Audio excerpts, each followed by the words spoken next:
খবরটি নিবেদন করছে জীবন সুরক্ষা হাসপাতাল, গোবিন্দপুর সিগন্যাল মোড়, শান্তিপুর, নদিয়া।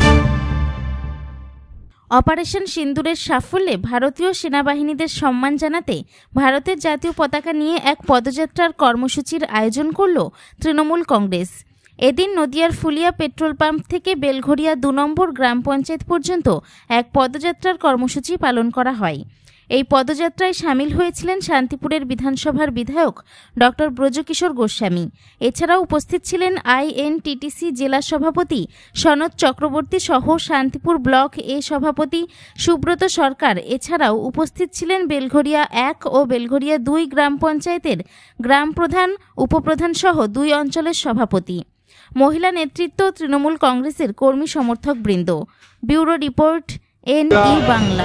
এক অঞ্চল থেকে বেলঘরিয়া 2 এই দুটো অঞ্চলে আমরা কভার করলাম। আজকে আমাদের মূলত কি আজকে আপনাদের মূলত কি সেনাবাহিনীকে ধন্যবাদ জ্ঞাপনই ছিল নাকি দলীয়ভাবে নির্দেশ ছিল তারপরে আজকে? না, সেনাবাহিনীকে ধন্যবাদ জ্ঞাপন করার জন্য কোনো দলীয় নির্দেশের অপেক্ষা তৃণমূল কংগ্রেস দলের যারা সমর্থক তারা করে না, অপেক্ষা করে না এই নির্দেশের জন্য। নিশ্চিতভাবে দলের একটা কর্মসূচি ছিল, সেটাকে আমরা রূপায়িত করার চেষ্টা করছি। কারণ আমরা ঝন্টু আলী শেখের তার শহীদ হওয়ার পরে আমরা অপেক্ষা করি না তাদের বাড়িতে যাওয়ার জন্য। এই প্রশ্নগুলো যাদের করার দরকার তাদেরকে গিয়ে করুন, তৃণমূল কংগ্রেসের সৈনিকদের করবেন। মুখ্যমন্ত্রী যেমন যুদ্ধের পর মুখ্যমন্ত্রী যখন বলছিলেন যেটা দল পরে দেশ আগে একত্রিত থাকার কথা, এগুলো তো তখন সর্বভারতীয় মিটিংয়ে আমাদের দলের পক্ষ থেকে যিনি ছিলেন তিনি কি উত্তর দিয়েছেন সেটা আপনার নিশ্চয়ই জানা আছে। ছোট্ট একটা কথা বলেছিলেন, এ ব্যাপারে আমরা ভারতবর্ষের সাথে আছি, পাশে আছি।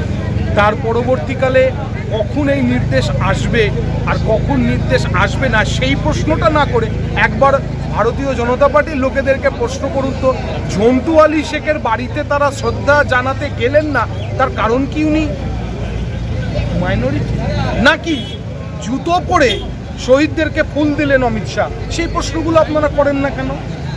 এই প্রশ্নগুলো আগে করুন, তারপরে এই প্রশ্ন নিশ্চয়ই। একটা প্রশ্ন রাখবো, ইতিমধ্যে আজকে কৃষ্ণনগরে রাজ্য